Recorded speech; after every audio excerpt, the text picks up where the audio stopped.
የዘነበ ንግግር ጤናማ መሆኑ የትዝታው ሐሳብ ደግሞ ብጥበጣ መሆኑን በትክክል ለመናገር ነው። ለምሳሌ ያክል ታቦት በኦርቶዶክስ ተዋሕዶ ቤት ውስጥ ምንድን ነው? ታቦት ጣዖት እንደሆነ ተናግራለሁ፣ አሳምሬ እየተናገርኩ ቀጥላለሁ። አለቀ።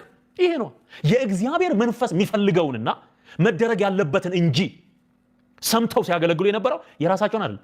ከሰው ይልቅ ለእግዚአብሔር ልንታዘዝ ይገባል ሲሉ እውነቱን እውነት እያሉ እየመሰከሩ ነው፣ ሐሰቱን ሐሰት እያሉ ነው። ስለዚህ ከጥቂት ክፍል በቀር በእስያ ሁሉ ጳውሎስ ሲያገለግል ምን እያለ ነው ያገለገለው? በእጅ የተሰሩት አማልክት አይደሉም። 4 ነጥብ። በእጅ የተሰሩ ሁሉ አማልክት። ጥቂት ክፍል ብቻ ነው ያልሄደው እንጂ መላው ኤዥያን እየዞረ ሲያስተምር ጣዖት እየጠረገ ነው ያስተማረው። እያመቻመቻ አይደለም። ነበር ወይ ጳውሎስ በነበረበት ዘመን ታቦት የሚባል ነገር ነበር ወይ? ጴጥሮስ ይሸከም ነበር ወይ? ዘኔ እንዳለው ዋናዎቹ ባለታቦቶች እንግዲህ አይሁድ ናቸው።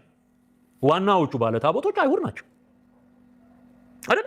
እነዚህ ሐዋርያት የተመረጡት ከልክ እንደ 12ቱ ነገደ እስራኤል 12ቱም ሐዋርያት ያው ከእስራኤል አይሁዳውያን ናቸው።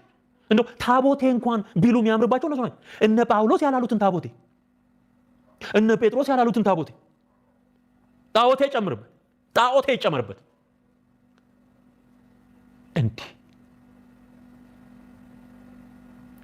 በእግዚአብሔር ቃል ላይ፣ በእግዚአብሔር እውነት ላይ፣ በእግዚአብሔር መለኮታዊ ሐሳብ ላይ፣ በእግዚአብሔር አሰራር ላይ ቅንጣት ታህል ትዕግስት የለንም። የሚሰራ ምንም አይነት ስህተት መታረም አለበት። አበቃ። ስለዚህ ይህም ጳውሎስ በእጅ የተሰሩት አማልክት አይደሉም ብሎ በኤፌሶን ብቻ ሳይሆን ከጥቂት ክፍል በቀር በእስያ ሁሉ ብዙ ሕዝብን እንዳስረዳና እንዳሳተ አይታችኋል ሰምታችሁም አላለ።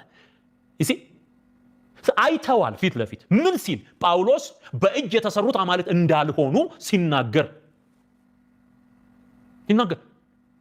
ስለዚህ ሜቶዶሎጂው ማለት ይሄ የአስተምሮ ሂደት በብልሃትና በጥበብ የሚል በቅንነት የተሰጠ ሐሳብም ከሆነ ቲዮሎጂካል እና ባይብሊካል የሆነው ቲቺንጉና አካሄዱ ጳውሎስ ሲያደርግ የነበረው እያመቻመቸ ሳይሆን እያፈረሰ ነው። መጽሐፍ ቅዱሳዊ ማስረጃው ደግሞ ይሄው እየሰጠዋችሁ። ቁጭትም ኖሮ ታቦቴ በሚልም መንፈስ ከሆነ ይሄው እየተናገርኩ ነው። በሁለቱም ተረዳኝ። እኛን ለማረምና ለማስተካከል አካሄድ ስተት አለ እንኳን ብሎ ለማሰብ ከሆነ ይጠቅማል ብሎም የተሰጠ ሐሳብ ከሆነ እንደማይጠቅም ሐሳቡ ትክክል እንዳልሆነ ጽንፍ የረገጠ እንደሆነ ጣዖት አምልኮን የሚያበረታታ እንደሆነ ያዙልኝ።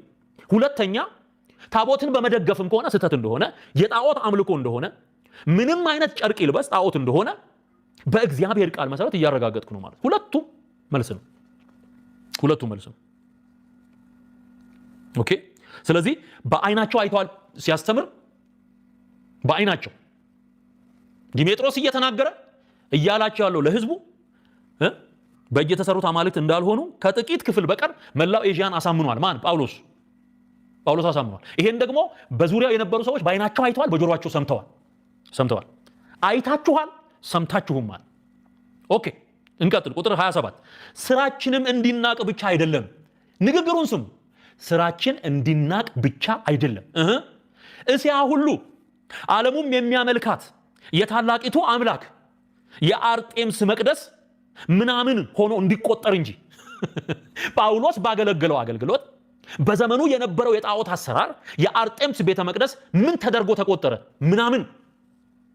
ምናምን የመጨረሻው የመጽሐፍ ቅዱስ የንቀትን ይሄ የተዋረደን ነገር የሚገልጥበት የመጽሐፍ ቅዱስ ቃል ምናምን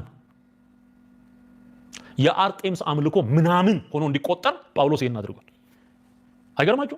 እና እንትን እያለ ነው እንዴ ቀስ ብሎ ተለሳልሶ ምናምን አረባካቸው ምናምን ብሎ ተለማምጦ አይደለም። ወንጌልን በእውነት በፍቅር ሰዎቹን ይወዳል፣ እንዲድኑ ይፈልጋል። ጣዖትን ግን ስለሚጠላ ያፈርሰው ነበር። ተሰምቲ በዚህም ዘመን እግዚአብሔር እየሰራ ያለው ይሄ ከሰው ይልቅ ለእግዚአብሔር ልንታዘዝ ይገባል። በቃ this is it